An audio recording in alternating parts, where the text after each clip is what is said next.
طبعا احنا بنواجه حاجة غريبة، يعني دايما مشكلتنا بنقول ان الفلوس والفقر واحنا مش معانا، وايا يكن طبعا ربنا اعلم باللي معاه واللي باللي مش معاه.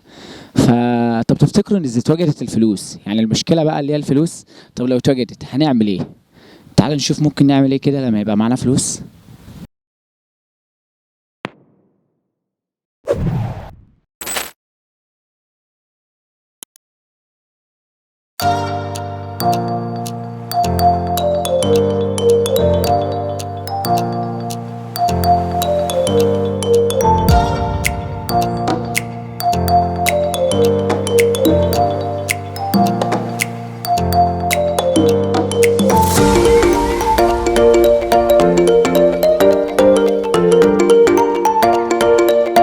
اسالك سؤال، السؤال بيقول ايه؟ بيقول لو معاك مليون جنيه في ساعة هتعمل بيه ايه؟ في ساعة. هتبرع بيه لمستشفى السرطان. متأكد؟ كده. في ساعة؟ في ساعة. تتبرع بيهم كلهم ولا بجزء منهم؟ لا، هتبرع بيهم كلهم. شكرا شكرا جزيلا. لو معاك مليون جنيه في ساعة هتعمل بيهم ايه؟ ومعاه مليون جنيه في ساعة، يعني اشتري شقة، اشتري عربية، اروق على نفسي. كل ده بمليون جنيه؟ لا مش هتجيب ده كله. طب هتعمل ايه بيهم في ساعة؟ اشتري عربية. عربية واحدة بس بمليون؟ اه. متأكد؟ متأكد. طيب ماشي شكرا. السؤال بيقول ايه؟ لو انت معاك مليون جنيه في ساعة هتعمل بيهم ايه؟ اشتري عربية. بس؟ اشتري ايوه. مليون جنيه في ساعة، طب المليون جنيه بيجيبوا عربية؟ يجيبه.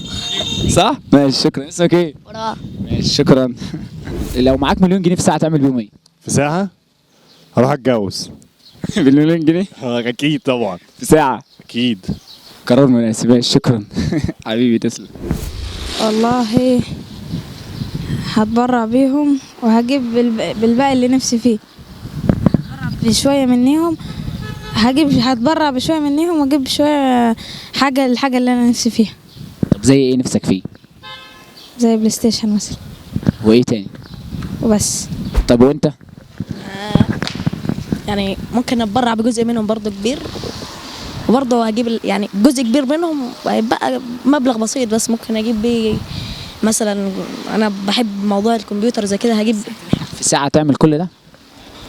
خلي بالك انا قلت لك في ساعة. ساعة. ما خدتش بقى موضوع الساعة ده، ما خدتش بالي منه. تعمل ايه في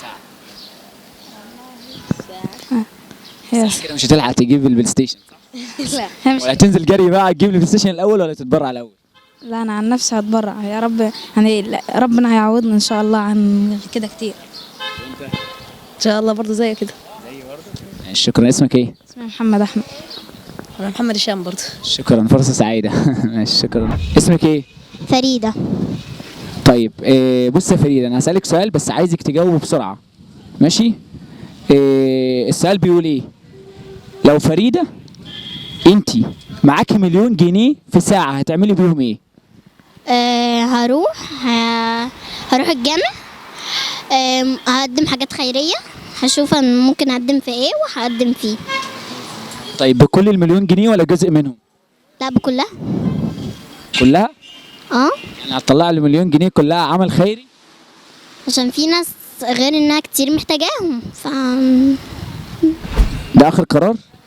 اه، مش ممكن تعملي بيهم اي حاجة ليك انت؟ طيب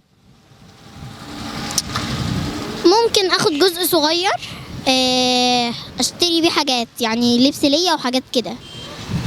انما الباقي بقى تطلعيه؟ ايه بقى اطلعه لله. طب هتلحقي تعملي كل ده في ساعة؟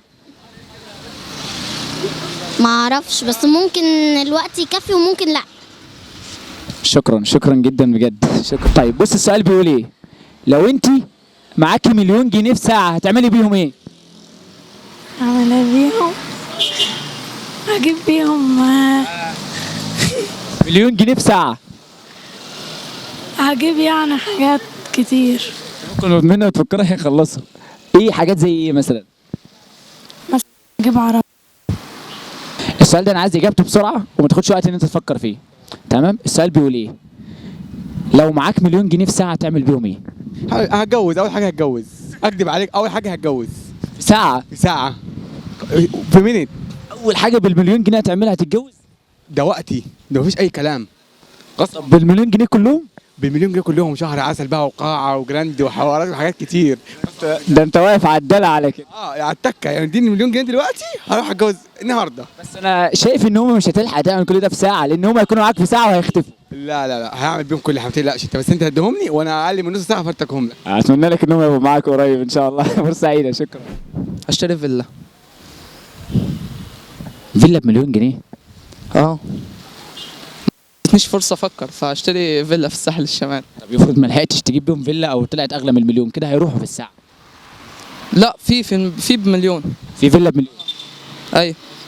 طب بالمليون كلهم ولا بجزء من المليون؟ على حسب ما هلاقي. الجزء اللي بالمليون التاني هتجوز بيه. يعني انت بالمليون هتجيب فيلا، اللي هيتبقى هتتجوز بيه. بس المهم الفيلا، عشان اللي اجي اتجوزها ولا ان انا عندي فيلا. الفيلا قبل العروس. طب ده حلم حياتك؟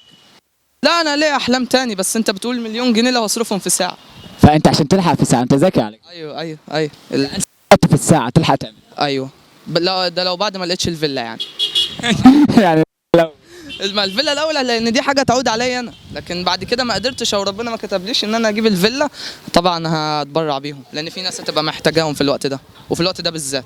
بس مصلحتك انت قبل التبرع. انت بصراحه بتحرجني، انت كده بتحرجني. مش عارف، بس صدقني يعني. بص، لا حقك يعني. يعني هو الواحد طبعا بيفكر في نفسه الاول، فانا طبعا لو ربنا كرمني وقدرت اجيب الفيلا في مقياس الوقت ده هجيبها. ما قدرتش فطبعا يبقى ربنا بعت لي علامه ان انا مش هقدر اجيب الفيلا، تبقى دي علامه ان هي ليهم يعني، دي للناس المحتاجاها. اشكرك يا استاذ نور، شكرا جزيلا. طيب بص السؤال بيقول ايه؟ لو انت معاكي مليون ساعه فيهم ايه؟ هطلع بابا وماما العمرة، واشيل جزء هطلعه زكاة، وجزء خليه ليا. ان شاء الله ربنا يكرمك بيهم. شكرا.